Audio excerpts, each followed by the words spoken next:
ایک important announcement ہے جی کہ 2 تاریخ کو سپریم کورٹ کے اندر جو کیس فکس ہے، جو فکس میچ اور لنڈن پلان اور لنڈن اگریمنٹ کی کنٹینیوشن ہے، جس میں نواز شریف کو کوالیفائی کرنے کے لیے، جیسے کہ کھوسا صاحب نے فرمایا کہ آئین میں ترمیم کیے بغیر یہ اس کو سیاست میں لانا چاہتے ہیں اور اس کی ڈسکوالیفیکیشن کو ختم کرنا چاہتے ہیں۔ پاکستان تحریک انصاف اس کیس میں ایز اے پارٹی بن کر اس کو کنٹیسٹ کرے گی اور اس نواز شریف کا ہر ممکن طریقے سے اس کا راستہ روکے گی۔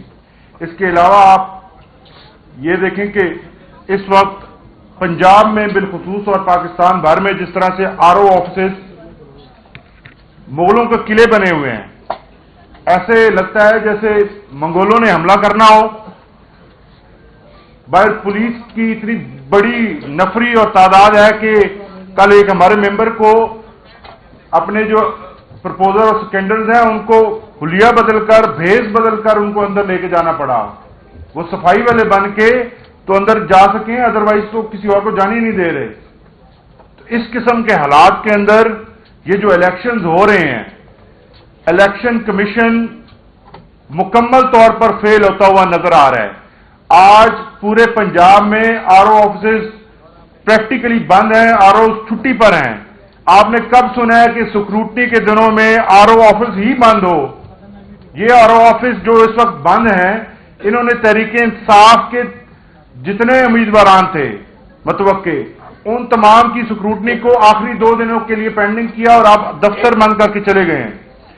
آج ہم الیکشن کمیشن آف پاکستان میں ایک درخواست دائر کر رہے ہیں، ان سے گزارش کریں گے کہ یہ جو ایک نیا شوشہ چھوڑا گیا ہے، ہر ایک کی لسٹ نکال دی گئی ہے کہ کوئی کسی کا نادہندہ ہے، کوئی کسی کا نادہندہ ہے، تو اس کے لیے ہمیں مزید 2 دن پیمنٹس کے لیے ٹائم دیا جائے، کیونکہ جن کی اسکروٹنی آپ نے 26 تاریخ کو کی تھی اور 27 کو کی تھی، ان کے لیے تو آپ نے ٹائم دیا 4 دن، لیکن جن کی آپ 30 کو کر رہے ہیں ان کو آپ کہاں ٹائم دیں گے؟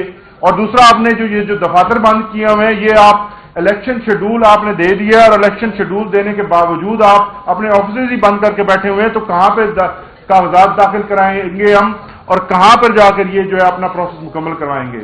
اور آپ کو یہ ہم باور کراتے ہیں کہ آپ کے کیمروں کے سامنے ہمارا انٹائر پروسیس ہوا الیکشن کا۔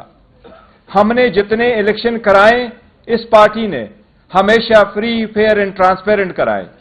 الیکشن کمیشن کے پاس آئینی قانونی نقطہ تھا کہ الیکشن کمیشن کے پاس کوئی اختیار سماعت نہیں ہے ان معاملات کو دیکھنے کا۔ الیکشن کمیشن نے کہا کہ آپ کا چیف الیکشن کمشنر کی ریزگنیشن نہیں ہے، وہ chief election commissioner already resign کر چکا تھا اور سیکرٹری جنرل آلریڈی ریزائن کر چکا تھا۔ ہائی کورٹ کے جج صاحب نے 4 گھنٹے اس کیس کو سنا تھا۔ اس 4 گھنٹے کے سنے میں جتنے بھی آپ کے کیمرے والے موجود ہیں، پشاور والوں سے پوچھے، ان کے پارٹیوں نے صرف اس جج صاحب کو تپڑ نہیں مارے، اتنے سخت الفاظ اس وقت کورٹ میں بھی استعمال کیے تھے۔ ان سارے سیاسی رہنماؤں کو، یہ جو ریمننٹ PDM کے ہیں، ان کو اچھی طرح نظر آیا ہے کہ 8 تاریخ کو ان کے پلے کچھ بھی نہیں بچنا۔ یہ اپنی سیٹ آپ ہاریں گے انشاءاللہ تعالی اگر election free, fair and transparent ہوئے۔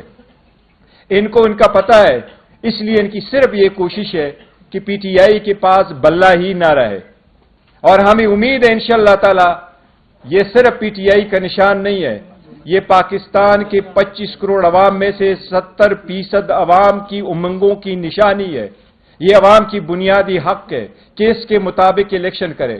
سپریم کورٹ یہ قانون مولانا مودودی کی کیس میں 1964 میں سیٹل کر چکی ہے، بے نظیر کے کیس میں سمبل والے میں 89 میں سیٹل کر چکی ہے کہ کسی پارٹی سے سمبل لینا اس بات کا مترادف ہے کہ آپ نے اس پارٹی کو ڈیزالو کیا ہے، اور یہ اختیار صرف سپریم کورٹ کے پاس آرٹیکل 17 میں موجود ہے، کسی اور کے پاس یہ اختیار نہیں ہے۔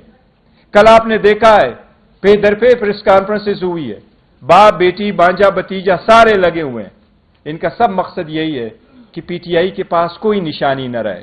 ہم پہلے دن سے کہتے چلے آ رہے ہیں کہ یہ وہ ہے جو ہارس ٹریڈنگ کو بڑا پسند کرتے ہیں، اور وہ ہارس ٹریڈنگ میں پیدا بڑے ہوئے ہیں۔ یہی تو ہے جو سپریم کورٹ نے جب حکومتیں ڈیزالو ہوتی تھی، اسمبلیوں کے کیس سپریم کورٹ کے پاس جاتے تھے، سپریم کورٹ بارہا کہہ چکی تھی کہ کوئی ایسا نظام وضع کرے جس میں ہارس ٹریڈنگ روکے۔ اگر آپ پی ٹی آئی میں اس وقت نشان لیتے ہیں 227 ریزرو سیٹیں کس کے پاس جائے گی؟ 70 سیٹیں نیشنل اسمبلی، باقی پروونشل گورنمنٹوں کے پاس ہے۔ اگر 227 سیٹیں آپ ریزرو ایک پارٹی سے لے لیتے ہیں تو ان کا کیا رد عمل ہوگا صدر کے الیکشن میں، سینٹ کے الیکشن میں، چیف منسٹر پرائم منسٹر کے الیکشنز میں، اسپیکر ڈپٹی اسپیکر کے الیکشن میں ان کا کیا رول ہوگا؟ اس وقت سب سے زیادہ نامنسٹ کینڈیڈیٹ جو فیلڈ کی ہے وہ پی ٹی آئی نے کی ہے۔ اگر آپ نشان واپس لے لیتے ہیں تو کیا یہ لوگ سارے انڈیپینڈنٹ الیکشن لڑیں گے؟ اگر آپ ان سے انڈیپینڈنٹ الیکشن کروائیں گے تو الیکشن کے بعد جو ہارس ٹریڈنگ ہوگی اس کا ذمہ دار کون ہوگا؟ یہ دا موسٹ کرٹیکل الیکشن اس ملک میں ہونے جا رہے ہیں۔ اگر یہ election free, fair and transparent نہیں ہوئے تو یہ اکانومی تباہ ہو جائے گی، یہ ملک کا بدترین نقصان ہو جائے گا، یہ ڈیموکریسی ڈیریل ہو جائے گی، یہ ملک متحمل نہیں ہو سکتا۔ یہ جو قابض بیٹھے ہوئے ہیں پارٹیوں پہ، ان کو اس بات کا ادراک نہیں ہے، ان کی پارٹی بچے، ان کی پوزیشن بچے، یہ پارٹی بچے، ان کی پوزیشن بچے، وہ پوزیشن ہے جو اپنے بیٹوں اور بیٹیوں کے علاوہ کسی اور کو دیتے نہیں، یہ بچے، ملک کا کتنا نقصان ہو ان کا احساس نہیں ہے۔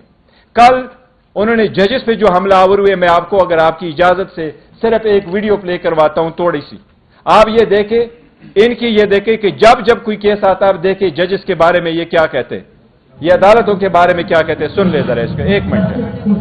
عمران خان کو کہا کہ سڑکوں پہ کیا مارے میرے پاس لے کے آؤ پٹیشن، میں مانیٹرنگ جج لگایا گیا، وہ کچھ مقدمے کے لیے لگایا تھا لیکن لگتا ہے کہ وہ تاحیات مانیٹرنگ جج لگ گئے ہمارے۔ تحریک انصاف سپریم کورٹ کی رجسٹری میں درخواست لے کر گئی، چھٹی کے دن رات کو رجسٹرار گھر سے بھاگا آیا، اس نے کہا جی پٹیشن کدھر ہے؟ تحریک انصاف کے لوگوں نے کہا کہ پٹیشن تو ابھی تیار نہیں ہے۔ اس نے کہا ہم یہاں بیٹھے ہیں، آپ پٹیشن تیار کریں۔ اسی عدالت نے صداقت اور امانت کا سرٹیفکیٹ دیا۔ کہاں ہے آج وہ صداقت اور امانت کا سرٹیفکیٹ دینے والا؟ چہرہ دکھانے کے قابل نہیں ہے کسی کو۔ جب بیل کا فیصلہ ہونے والا ہوتا تھا، جیل میں اس دن خبر ملتی تھی کہ 3 ہفتوں کے لیے بینچ ڈیزالو ہو گیا، نیا بینچ، یا کوئی جج چھٹی پہ چلا جاتا نہیں تھا، بھیجا جاتا۔ قاضی فائز عیسیٰ صاحب کے معاملے میں میں لارڈشپ سے یہ پوچھنا چاہتی ہوں کہ وہ آپ کے بردر جج تھے نا، آپ نے کیا کیا؟ تو جسٹس عظمت سعید صاحب جو ان کو کون نہیں جانتا کہ کتنی انہوں نے نیک نامی کمائی تھی، اور انہوں نے جس طرح سے پرسنلی ذاتی طور پہ اثر انداز ہو کر انہوں نے جے آئی ٹی بنوائی، انہوں نے واٹس ایپ کالز کی، منتخب وزیر اعظم کے خلاف سازش کی، اس میں وہ بہت بڑا اس کا حصہ تھے، اس کے کرتا دھرتا تھے۔ مارشل لا نہیں لگاتے تو آپ کے کم وقتوں نے جوڈیشل مارشل لا لگا دیا ہے کہ آج ملک جس انتشار کی لپیٹ میں آیا ہوا ہے، ملک نے جو کرائسس جنم لیا ہے، وہ زمان پاک سے کم اور عمر عطا بندیال کی کرسی سے زیادہ جنم لیا ہے۔ ثاقب نثار کو تو پوری قوم جانتی ہے، لیکن آپ کا ثاقب نثار سے بڑا مجرم جو چھپ کے گھر میں بیٹھا، اس کا نام ہے جسٹس آصف سعید کھوسا، اور مظاہر علی نقوی جس کے خلاف قبل کا کرپشن کا ریفرنس گیا ہوا ہے۔